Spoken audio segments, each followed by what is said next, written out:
I channel. That's why it's like surgery without the knife, because I can basically close my eyes and I explain to it like I'm working on me in a sense. In a sense, I can get to a place to where I'm just almost observing what's happening. And sometimes a client will ask some question or whatever, and like I don't know where I am, so I have to like come back into the room and like, okay, yeah, no, I'm in LA. I'm in my office, Westwood. Okay, I'm working on hip. Oh, it's Joe.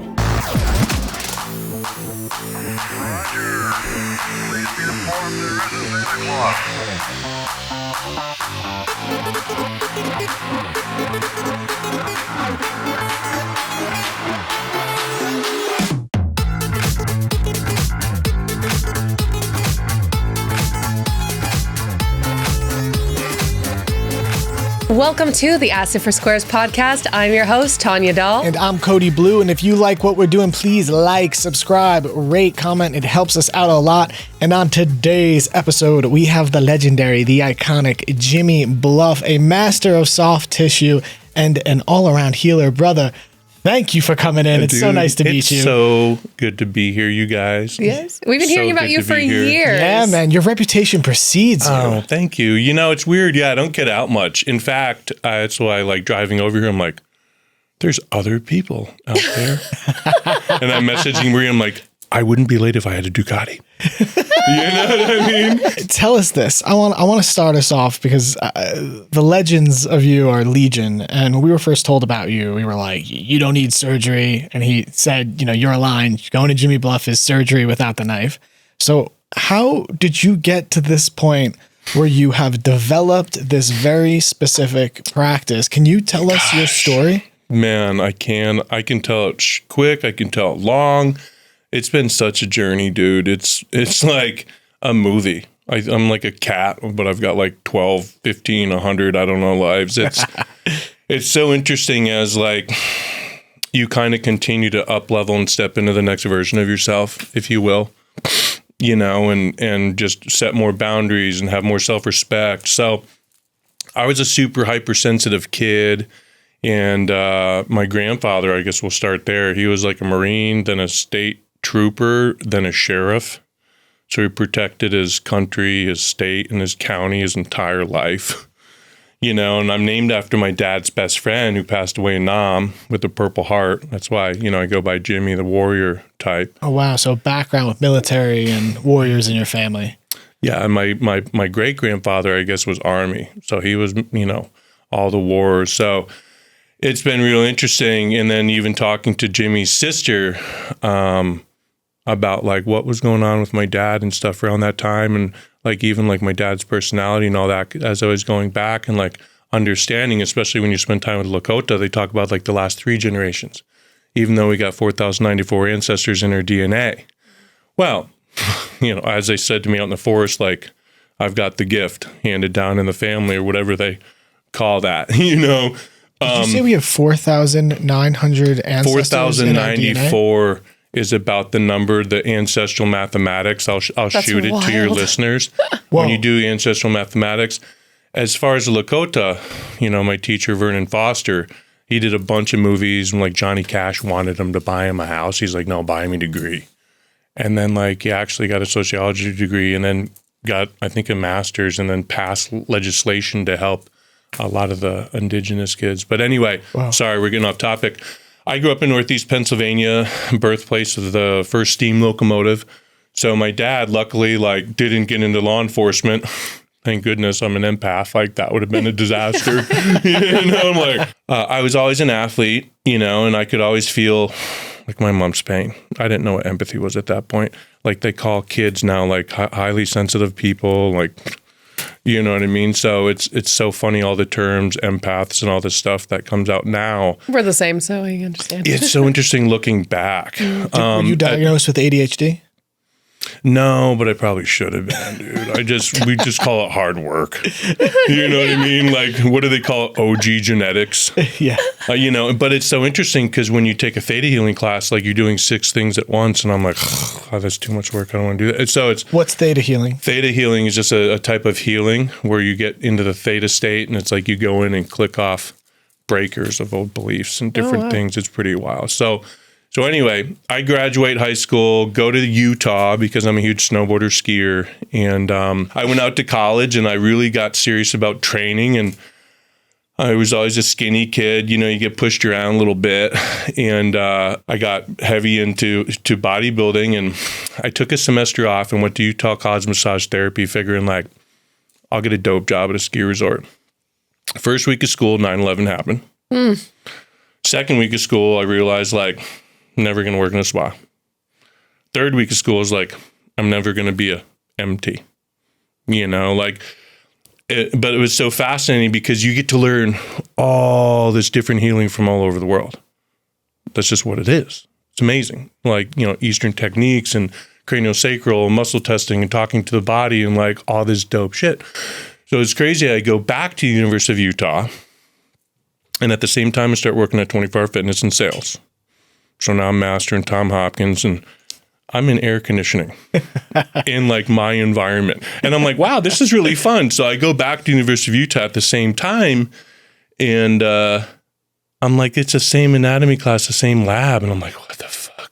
And it's like memorize like chapters 1 through 3 by Friday. We're having a test. I'm like, a test on what?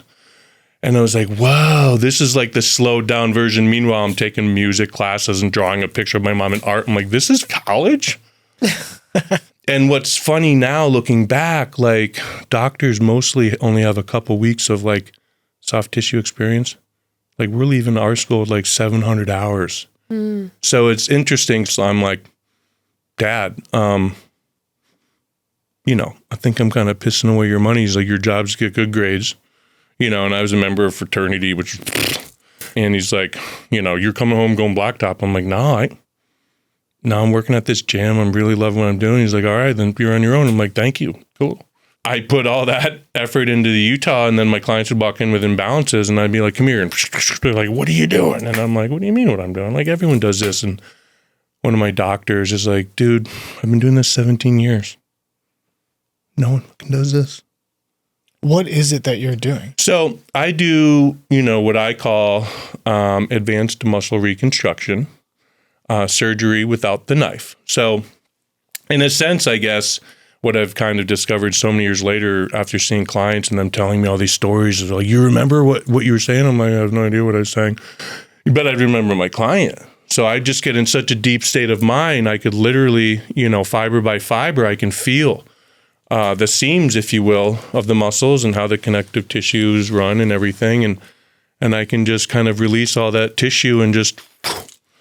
And over the years, it's just continued to evolve more and more and more, and I had the opportunity to work with a couple, very successful keynote speakers and billionaires that have been in like 100 countries. And when I met them, I start working on them. They're like, I've never felt this before. I'm like, yeah, we just met. Remember?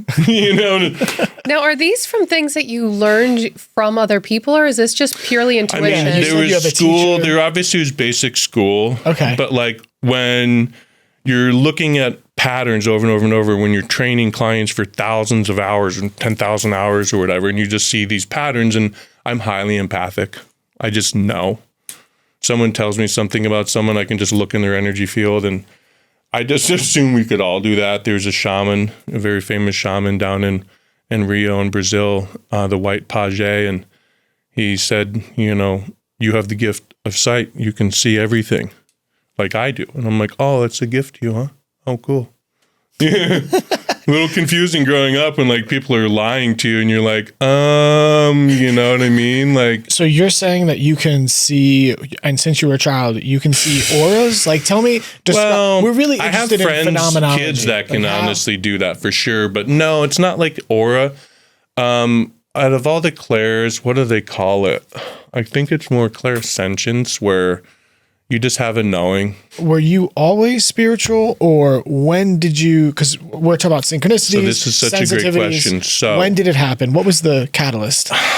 At 12 years old, my Nana passed away. Yeah, that's when my grandma passed too. And this is the one you got the gift from? Yeah, so I'm told, and she wouldn't let us see her. And I just thought priests could do magical shit, and I was always in church just looking around. I remember getting my confirmation. It never felt quite right. When my Nana passed away, the priest didn't do anything, and I got really fucking angry. I started getting into spirituality, I guess. And at what point I think a shaman came into my life, and that's when shit got real weird. Like a theta healer came in, and I was bodybuilding, I was jacked, and I can't remember, she knocked on my door. I don't even know who this woman is. Someone gave her my number. So she starts telling me, she's like, wow, I can see light coming out of your hands and elbows. I'm like, who are you? It was really interesting. We did a lot of theta healing sessions, and I was skeptical because I grew up like basically military backgrounds. Like, don't fuck up because your grandfather's a sheriff. You know, he loved everyone. I never heard him say a bad thing about anyone. This client yesterday came in his 80s, and I could see just for a second, I see my grandfather's face, and then I'm working on him, and I realized like,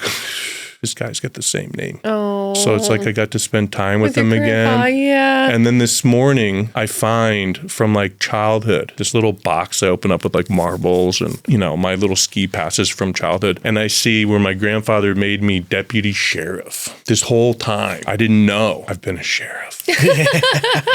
But what's funny is a couple of people before they saw this, one of my dear friends is a jeweler who put like 70 hours in this thing. And they're like, I think Tyler has something of yours. It's a beautiful amulet. Yeah, it's called the Guardian of the North. And I didn't even know what this was till I was in Chichen Itza, and the dude had it tatted on him. So funny, the Mayan symbol for one god. But I call myself the spiritual sheriff now. You look and like the Guardian now that this morning I realized, like, I really am a sheriff. In Wayne County, Pennsylvania. It all makes sense. I wonder if I could get away with anything. So a long time ago, I had reached out to you because I heard that you can help people with scoliosis.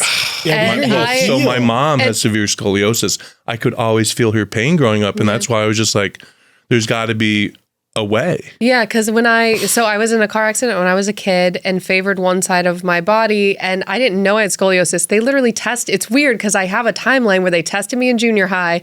I got in the car accident, or elementary school. The first year of junior high, I got in the car accident, and then when I was like 34 years old, a doctor's like, "Oh, you have something about your scoliosis." I'm like, "I'm sorry, what?" And they're like, "Look at your back." And I'm like, "Oh my god." And that's trauma. Yeah. Well, trauma. I'm just thinking, like, let's just set up a table right here, right now. Yeah, please go ahead. You want to fix it? No, for real. I'll come back and we'll throw a table and we'll do the show while I'm working on you. Down. Awesome. And your followers will literally see your back change shape. Down. And it's We cool can do it because right now. I'm way better now than I was when you emailed me. Yeah. Whoa. But no, it's true because you improved. And that's Of why I've course. always improved. So that's when clients are like, man, where were you 20 years ago? I'm like, I was rowing. I wasn't even doing this quite yet. But You said something about that it could be stored trauma. So you had mentioned this as you came in our door also about stored trauma. Can you talk about this, how it stores in the body? So The Body Keeps the Score, really good book out there. There's so many of these people for years I've been following. It's interesting because the more research that comes out about fascia, you know, it's so fascinating that it's like they're catching up to what like I've been feeling for 20 years. And What is fascia? Yeah. Fascia covers your brain, your organs, it covers your muscles. It's made of like a crystalline type structure, and it stores your emotional trauma. Weird. And we've got chakras, energy centers that also correspond to certain emotions in our body. And then we've got, you know, these meridians, these electrical energy pathways, you know, so the body's friggin' fascinating. So the fascia is a layer above the muscle that's a crystalline that structure. kind of like holds everything together. This young gentleman is 12 years old. He's in a wheelchair, very severe scoliosis. He's been coming to see me. And it's so cool to kind of see his spine elongate right before my eyes. It's really wild. He couldn't even move his hand. And then all of a sudden I'm like unwinding the fascia, and then his hand's moving on his own. And his parents reached out. I started like hearing him in sessions when I was with other clients. I was like, is this someone like, so it's interesting. My gifts are coming online way more because I'm in a much calmer place. I've done a lot of crazy deep healing out in the jungle, in the forest, and meditating. So now like my gifts, if you will, we all have them. Mm-hmm. You know, some of us obviously are here on different missions than others, but we all have them. So I just went to a Joe Dispenza retreat. Wow. I want to do that. I want to do it. It's so good. Dude, I want to throw a helmet on like Joe, get on the table. Let's freaking see what happens. Because I've always wanted to hook myself up because I channel. That's why it's like surgery without the knife, because I can basically close my eyes and I explain to it like I'm working on me in a sense. In a sense, I can get to a place to where I'm just almost observing what's happening. And sometimes a client will ask some question or whatever, and like I don't know where I am, so I have to like come back into the room and like, okay, yeah, no, I'm in LA. I'm in my office, Westwood. Okay, I'm working on hip. Oh, it's Joe.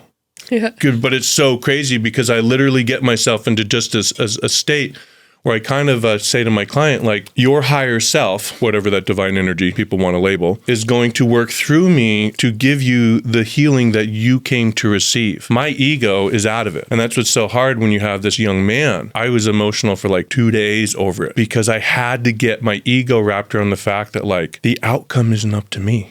It's up to his journey and his ego and what he feels. Wow. So I have to work with multiple layers. I have to work with the physical, I have to work with the emotional, and I have to work with the spiritual. So if we can get that in alignment, we're a spirit and a body. Whoa. So, okay, you're talking That's about where magic can happen. You're talking about going into an altered state of consciousness where you begin to channel as you do the work, and that you're not only going into source, your higher, whatever, it's their higher self that is working through you. So they are healing themselves. That's the way I like to look at it, because I call myself a healer. Most people, you don't do that. It's not me doing the healing. Now, I have built one hell of a clean container, and the amount of poison, Cambo I've done to vomit, till you don't have a body odor. Yeah. My wife tells me I smell like vanilla after I sweat. I don't even know. The mosquitoes, I think, probably agreed. Like, I owe the mosquitoes. Like, I went in with like high blood sugar. I'm like, how? I'm 5% body fat. And I got bit by so many mosquitoes out in the damn jungle. I think they honestly did me good. Yeah. Luckily I didn't get dang or whatever, but. Oh my God, the mosquitoes attacked me like crazy. You're telling me there could be a good thing about it. Because you're sweet. Well, I want to get into what you're just talking about, because this is really important. And so we both practice Reiki, and I'll speak personally. When I started doing hands-on healing work, I had a really tough time because I was taking on the energy, and I realized through further training that I was identifying as the healer. So I was taking it on, and I was creating this like distortion, this hierarchy. Dude. It fucked me up for a long time. I had to stop. Yeah, there's people who die. Yeah, that's what I'm saying. So can you talk about people who use your ego? But that's what the importance of why understanding, one, it's not you, because you will take it all on, and that you are essentially surrendering yourself as a conduit for this channeled energy. That's it. Right. So we're just holding a container. We're just holding space. When I started seeing this woman who came to see me, I saw her like 30, 40, 50, 60 times, and I'm like, I'm going to go take a theta healing freaking workshop and prove this is bullshit. So I went and took a freaking weekend workshop and was all working with the divine. And I was like, well, if the divine exists, I'll find him with my hands. And just brushed it off. And, it's interesting, as I got out into the jungle, man, and did a dieta out there. After some blocks were removed, I just started like, I'm like, I need a pen and paper. And I just started writing and I had no idea what I was writing. And it's like you felt like you just ran a marathon. And the next day I read it and I was like, it's just me talking to God. It's like all the blocks removed. That's so cool. It was crazy.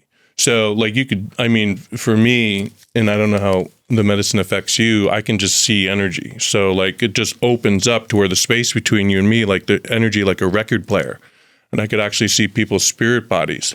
Oh, yeah, in the medicine? Just walking around. Oh, it's wild. And then, the floor turns to sacred geometry. And I call it like a Christ consciousness, because to me, it's like... It's a crystalline... My guides show up. I've apparently got hundreds of them. So it gets intense. And that's why typically, like, I don't need medicine because I'm like walking Aya. Right. Well, the whole point I just throw on music from like the tribe and like clients like, can you turn something else on? Because like it gets too intense. I'm like, yeah. So I'll put on some like piano music and because they're like, whoa, no, I can't. I need too much energy. Yeah, that happened to our producer Tony the other day. He like somebody had turned on a medicine song. Oh, he did, and Tony was like, "Oh no, I'm going right back into ceremony." I've had post ceremonies where I didn't even sit with the medicine. I wake up in the middle of the night with an Icaros playing in my head, sick as a dog. I run to the bathroom and just go right back into the medicine. I was just funny. I was like flipping through my phone. It's like so cool. Like upper cervical specialists and like some, one of my homies is out in the Amazon and one's over in Peru. And, I've got like all my friends are like healers, and before I was a weird guy, I was a preppy in high school and I was, student moderator going up, and I was, an A student, and I even found little student of the month pin. And I kind of, after the whole losing my Nana, I got angry, and then getting betrayed, I just continued turning that energy and getting stronger emotionally, physically, and spiritually. And like the more life kind of knocked me down, I think you just develop the spirituality or you die, and we talk about that all the time. We don't know how life is so hard, like who don't have a spiritual practice to at least, or a spiritual view of life. Like, how does anyone handle this shit? Like, and I have a theory. What? Because there's like the rock churches, non-denominational Christian churches, but most people have a trauma around their religion because religions are fucked up. Oh, there's a lot of trauma, or at least the original legions. Yes. It was totally different from now, the power hungry, corrupt, weirdo, whatever, they're in charge of. And it's cool to run into other like-minded people who just practice being a divine being, because that's what we are. We're a spirit in a body. And some people just get caught in the program because that's all they do is watch the program. They're not programming themselves. Religion's religion, man. For me, it's so limiting because you have this religion and then you have this spirituality, you know what I mean? And then you have just being. And some people get stuck in these boundaries. Also, psychologically, one of the things it does is it creates a separation between spirit and the individual. Right? All by design. All by design, right? There's a gatekeeper. There's only through them can you get to the crazy, one, right? Dude. And that's not true. Yeah. And this is what's crazy. When I got to the forest, they looked at me and they're like, Marine. And the Mariha Kalina, this dude had never left the jungle before. He's like 5 foot tall. He grabs my arms and his language, he's like, medicine man. Because I got what he was saying. So he blessed a cup of water, just like in the movie The Avatar. And these were the ones who actually trained James Cameron's people, P.S. It's so cool getting to hang out with that tribe. He blesses a cup of water and I drink it and then uses his mouth like a cup. In my hands, and the tendonitis was killing me. Spits this crazy shit back in the cup. And I'm like... Oh, is this where they like suck the stuff out of your body? Energetically. So it's crazy. After the first ceremony, you're all hypersensitive. This woman's crawling around and she like... vomits all over my pillow and like lays down, and I'm like and like I can feel people's energy anyway, so on medicine I'm like 1,000,000 watts. Like sometimes I like have to walk like 100 feet away because the energy's so intense. I didn't realize how high you vibrate or whatever frequency. No one taught me breath work or anything, and no one taught me like don't drink caffeine, because then I'm just like, holy shit, someone slow this fighter jet down, you know what I mean? And especially when the chief invited me to come up front, and I work on the Mariha, and like his wife's giving me this crazy look, and he just like, I realize he passes out, and she's like, what the hell's going on? Because these guys channel so much. And when you're drinking Aya, wide open. And I have so much respect for all the tribes. When I came out, I joined Art of Living Foundation. I learned my breath work and meditation, and I'm like, these guys are getting to the same place that they are in the forest, but like without like ripping the can open to some stuff that like, if you're not working with a professional, integrating it, which I'm fortunate I was, my professional like was working with medicine for 30 years. And I'm a very, very intense, high level individual in everything I do. So like, when you're working with 1,000,000 watts of energy, you can get really hurt out there. Yeah. My experience was at sometimes like crazy intense, but at the same moment, like I learned so much, and so many people are running to the medicine like, time out. No. Do you meditate every day? Do you do breath work every day? So we want to get back to the whole, I have pain. We can label it whatever you want. It's stuck energy. Unfortunately, with the lessons that we're here to learn, sometimes you're only going to learn those lessons if you have pain. You just said that you trained as a traditional, physical healer or, from massage to soft tissue. But just evolved. And you've been on a spiritual journey where you're working with tribes and shamans and medicines and all these different teachers. Mm-hmm. And you developed a sensitivity as a child into essentially a formal practice as an adult where you go into an altered child state and spirit, consciousness, source, divinity, whatever you want to call it, works through you in conjunction with your patients, with their higher self, and you are able to channel in a flow state the healing that they need in that moment, right? And what you're talking about, you've called it gifts. These are blessings, these are tools, these are sensitivities, but they are also, it very much is an archetype and a path that anyone can walk. And, and there's many out there, many of those who listen to this show who have a predilection for those sensitivities in that path. There is something in the field. There are traumas that, and I think in particularly, just as there are for religion, there are traumas in the field around this archetype of the healer.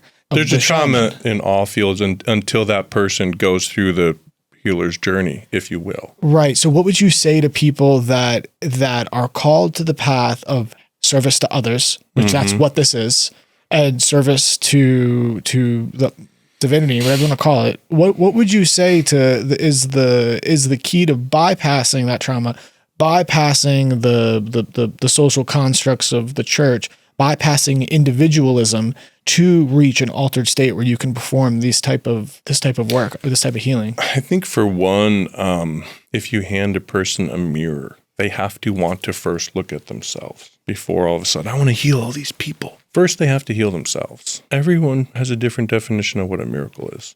I went to grab my toothbrush the other morning. There's a ladybug on it. To me, that's a miracle. Yeah, it is. So for me, I guess as you put it that way, it's weird because it's not really altered. It's just who I am. What I will say, if my clients can come in, get in a very deep state, and I have them breathe, and there's certain sense in the room, and there's certain grounding, and I have technology if it's necessary, and there's so many different levels to my healing that people can't even comprehend, including the music, the experience of walking in, like everything. It's a ceremony. But now when I have clients reach out, like they'll talk about sometimes the emotion involved with things. So men are becoming a lot more aware of the difference between, ego or toxic masculinity and a divine masculine. Mm-hmm. What do you think that is? With the difference? Yeah, between toxic masculinity and divine masculinity. If you lead from your ego or if you lead from your heart and spirit. You know what I mean? Because I don't need to do anything from my ego. And I'm constantly in a place where I'm checking, like, why am I doing anything anymore? It's so weird because when Christmas, I told my wife, I don't want anything. We literally reinvested everything. I lost everything during the pandemic. Moved to Brazil, came back, got best of Santa Monica 2 years because of my wife and her ability to get us organized, which put me in the Hall of Fame, put 100 away, opened up a healing center, and now I'm teaching, professionals from all over the world. It's crazy how fast things can change when you're just doing things for the right reasons. Like you're literally supported, I believe, and guided. Yeah. So if you do it with your heart. And it's crazy with gratitude because on Christmas, I was like, I told my wife I didn't want anything, but I was lying. So I went over and I'm like, fuck it, I'll unwrap the carpet to my new office. And I'll unwrap and I'll put together the table. And like I was crying as I'm putting together this table from my new healing center after like losing everything, and I've done that a couple of times in my life for my heart. I left the country for an opportunity I love with this most beautiful woman that I met 3 days before the pandemic because I was down there working with a doctor who'd worked with plant medicine for 40 years. So I had no idea. Like I just got on Bumble right after I did Bufo and Janis Joplin's original apartment with my other doctor in New York. Like then he came down to Rio randomly and I shot off in outer space a second time. So things were like insane. I even had a session with a shaman who realigned my Akashic records to being able to meet the soulmate that I would get the farthest in this reincarnation with. In walks Maria 3 days later. insane. You work with a lot of people. Yeah. So I want to know, is there something that's like a reoccurring thing that you see all the time that is like, question. that is like something that most people deal with that is causing this, like these problems in their bodies, which may not realize it. It's a crazy statistic that Joe Dispenza just said, like 95% of people shit is in their body. 95% of your pain. It's not even supposed to be there. What do you mean, like emotion? Yeah. Emotions or environmental toxins or both? The water, the food. Like, that's the other thing about Brazil. The food is so good. It's real food. You come up here and you're like, this shit doesn't taste real. It's so weird. Now, hopefully that'll change now. But, like, that's what's crazy, dude. Like, I as a healer for 10 years, I've been using zeolite and taking detox baths with borax and all this shit. People are like, oh, that's weird. What's but, like, zeolite? Zeolite powder, bro, we got to freaking do a lot more podcasts here. Zeolite pulls metals and toxins out of your body and different stuff. So is that what you said you're taking a bath in that? No, that's just one thing I use to detox. And like there's actually another like taking product, it, ingesting it? These people need to pay me. There's another product called Royal Detox that has like cilantro and different things. One of the easiest things you can do is juice celery in the morning, and it literally will pull metals out of your system, or warm lemon water. You know, when I was on my dieta, I wasn't allowed to have like water or sugar or salt for a month. So I was using very sour, they call holy water, lemongrass tea. Well, we love giving our audience things that they can do in practice. So you said for detoxifying heavy metals, lemon water and celery in the morning. And first thing you can do that. The other thing is EE systems, energy enhancement centers. It's crazy. Like 0-point gravity, scalar technology. A detox bath, it was explained to me the difference between an Epsom salt bath, magnesium, where like muscles are sore, right? You take one of those.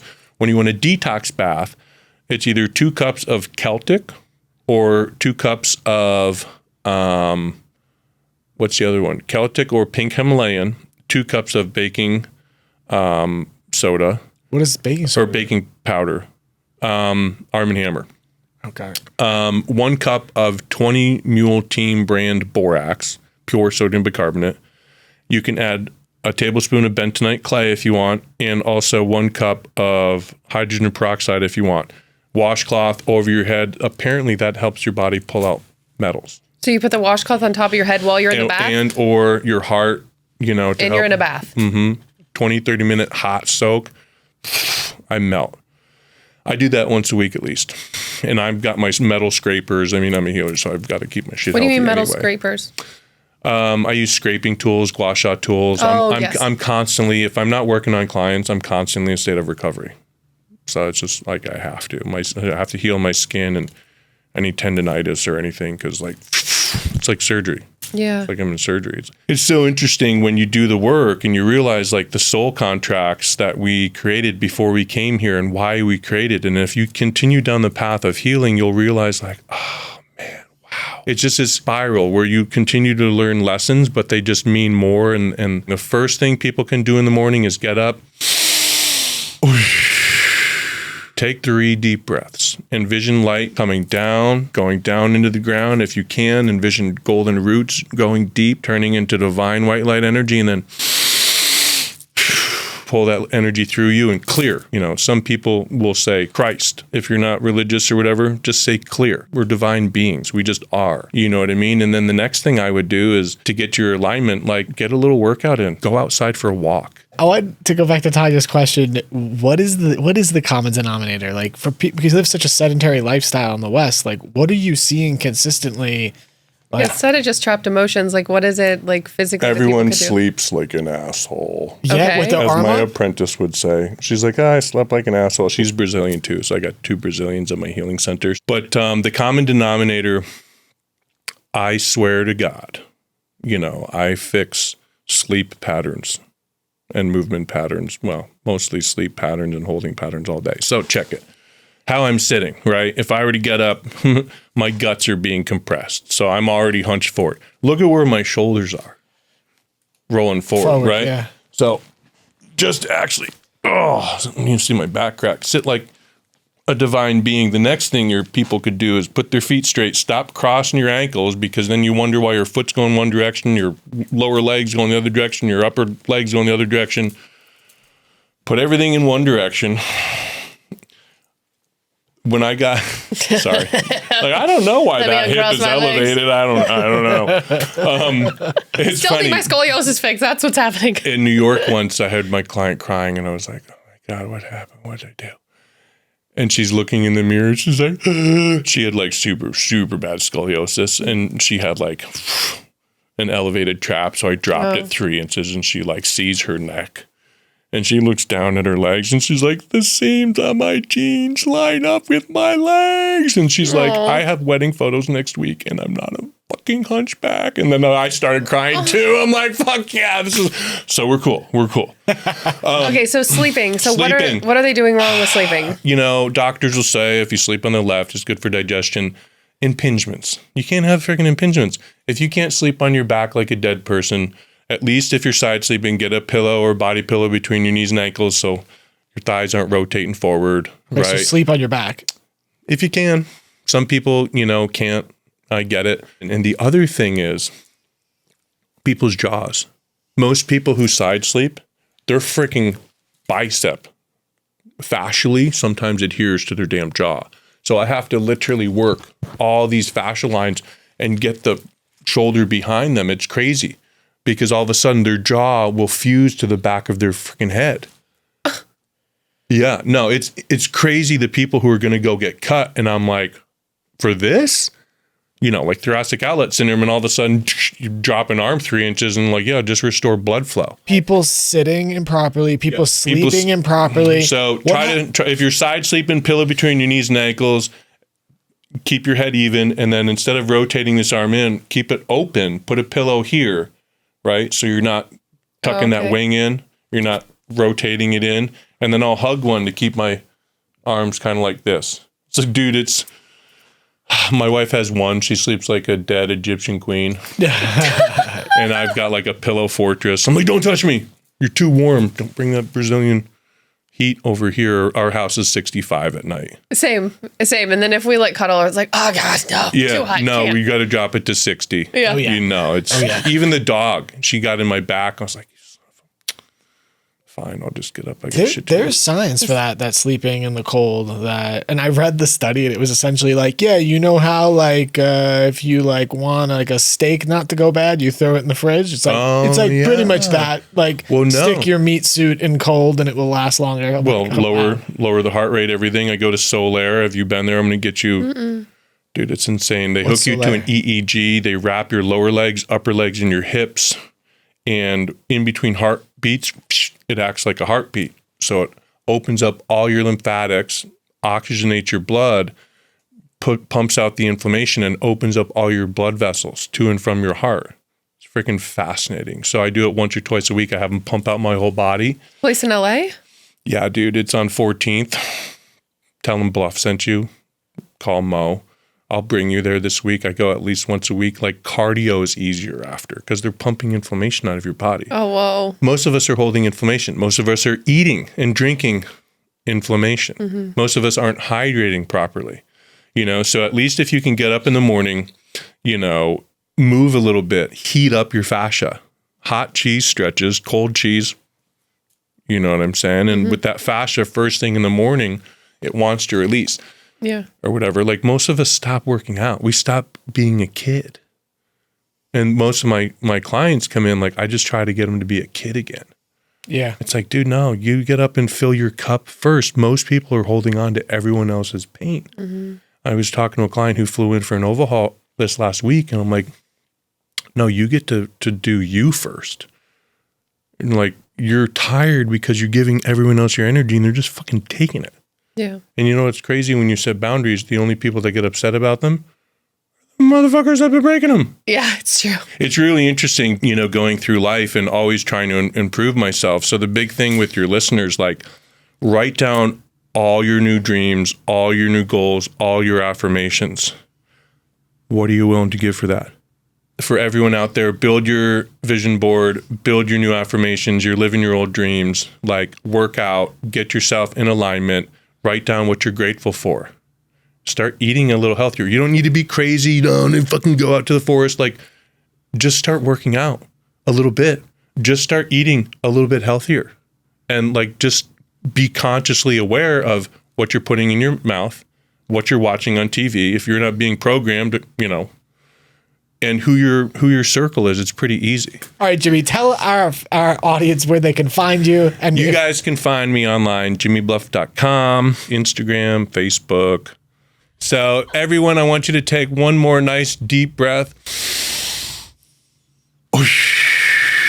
Blow out all those candles and all those cakes from all those lifetimes, and we're going to call it all back in.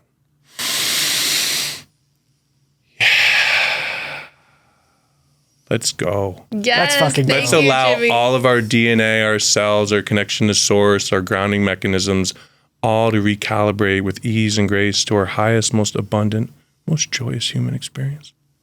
I'm into that, brother. Let's do that. Jimmy Quantum. Bluff in the house. Yes. My man. You feel me? We feel you, brother. All right, gang. Please, this has been another episode of the Acid for Squares podcast. If you haven't already, like, subscribe, rate, and comment. All right, until next time. Bye. Bye.